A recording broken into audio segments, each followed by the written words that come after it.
All right, let's dive into Peter Thiel's 0 to 1. This is a book that basically says most of what we think we know about business and progress is just plain wrong. The big idea? Stop copying what already works and start creating something the world has never, ever seen before. Let's get into it. So the entire book really hinges on this one powerful theme. You have to think for yourself. Thiel's whole point is that if you really want to build the future, you can't just follow the herd. Nope, you have to see the world in a way that pretty much nobody else does. And it all starts with this question. This is the interview question he's famous for asking. Now, it sounds simple, right? But what it's really testing is your capacity for original thought. The real question behind the question is, can you actually see something important that everyone else is missing? And here's the key. A good answer isn't about jumping into some old, tired debate like, is there a God or something? No, it's about finding a belief that everyone just takes for granted and having the guts to question it. That's the real starting point for seeing the world differently. And honestly, it's the only way you're ever going to build something truly new. Okay, this slide right here, this is the central framework for the whole book. Thiel says there are only two kinds of progress. On one hand, you've got horizontal progress, or 1 to n. Think of it like this. You have a typewriter, and you just make 100 more of them. You're just copying something that works. He calls this globalization. But then there's vertical progress, 0 to 1. This is about creating something totally new. It's going from a typewriter to a word processor. That's what he calls technology. And for Thiel, that is the only thing that really pushes humanity forward. So that brings us to his first really big, controversial idea. And this one attacks what is basically a sacred cow in the business world, the idea that competition is always a good thing. Yeah, just let that sink in for a minute. If capitalism is all about building up capital, but intense competition eats away all the profits that would let you do that, well then they have to be total opposites, right? And this chart just makes his point crystal clear. I mean, look at this. In 2012, the entire US airline industry, which is insanely competitive, made a measly 37 cents in profit per passenger.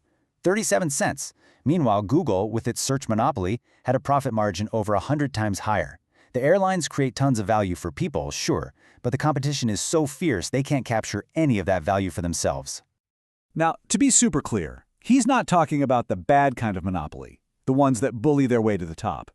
He's arguing for what he calls a creative monopoly. This is a company that is just so darn good at what it does that nobody else can even come close to offering a substitute. They've basically innovated their way out of that brutal, competitive dogfight. And there's a whole psychology to this. Both monopolists and companies stuck in competition have a reason to lie about their situation. A monopoly, like Google, will say, oh, our market is huge. We're in search and ads and mobile phones. They do this to look like a small fish in a giant ocean, to avoid getting in trouble. But a competitor, like a new restaurant, will do the opposite. They'll say, we're the only place for authentic British food in Palo Alto, defining their market super narrowly to sound unique. So, the real goal isn't to win some bloodied war against your rivals. It's to build something so unique that you just sidestep competition completely. And why does that even matter? Well, think about it. Only a company that isn't constantly fighting for its life can actually afford to think about the long term, to treat its workers well, and to focus on its mission instead of just obsessing over the next quarterly report.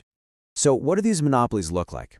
Thiel says they usually share 4 key things. First, they have proprietary tech that is at least 10 times better than whatever the next best thing is. Second, they have network effects. The product gets more useful the more people use it. Third is economies of scale, meaning it just gets stronger as it gets bigger. And finally, a powerful brand that's built on top of all that real, solid substance. Okay, this leads us to his next big idea, which is a total takedown of our modern obsession with luck. Thiel's point is blunt. You are not a lottery ticket. Success isn't random. It can be designed.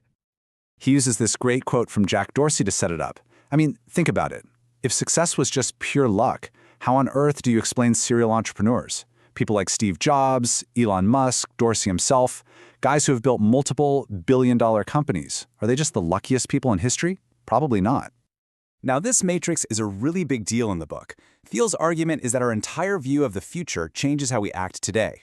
He says that right now, we're living in that top left box, indefinite optimism. We kind of feel like the future will be better, but we have absolutely no concrete plan for how to make it better. We're just sort of hoping for progress to happen instead of actually engineering it. And that's exactly why he says a bad plan is better than no plan at all. In the past, we had definite plans. We had grand visions, the Golden Gate Bridge, the Apollo program.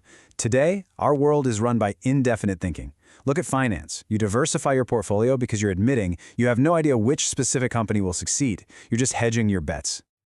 So what's the antidote to all this aimless drifting? For Thiel, it's the startup. He calls it the largest endeavor over which you can have definite mastery. It's a way to grab a small piece of the world and say, no, I'm going to build a very specific, very definite future right here. So if that's the mindset you need, what's the actual playbook? How do you do it? Well, this is where Thiel gets down to the practical steps for actually building that future. And it all begins with this belief that there are still secrets left to find. And when he says secret, he just means an important truth that very few people know or believe in yet. His whole argument is that every single great business in history was built because someone uncovered one of these secrets. So you found a secret. How do you build a monopoly on it? Well, the path is actually surprisingly simple, and it's probably the opposite of what you'd expect. You don't go after a huge market right away. No.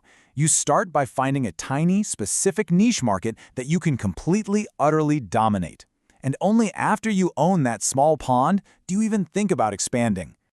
I mean, just look at the giants, right? Amazon didn't launch as the everything store. It started by monopolizing online books. That's it. PayPal didn't go after every person with a credit card. It focused just on eBay's top sellers. And Facebook, it started by conquering just one campus, Harvard. And this leads to another bit of advice that goes against the grain. Forget the buzzword disruption. Thiel says if you're defining your company by what you're fighting, you're not really creating anything new. You're just letting the old companies set the rules of the game. The real goal is to create something so new that the old competition just becomes irrelevant.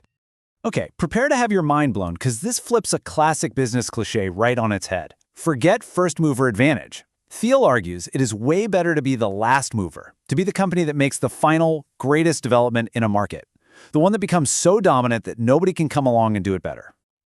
So when you put all of these pieces together, you get this really powerful new idea of what a company is. It's not just a business trying to make money. It's a small team of people, a tribe, all bound together by a shared secret. Basically, a conspiracy on a mission to change the world in a way that nobody on the outside understands yet. And that, of course, brings us all the way back to the beginning. Thiel's challenge, and really the challenge he leaves for all of us, is to answer this question. What valuable company is nobody building? Because the answer to that question is a secret that could very well define the future.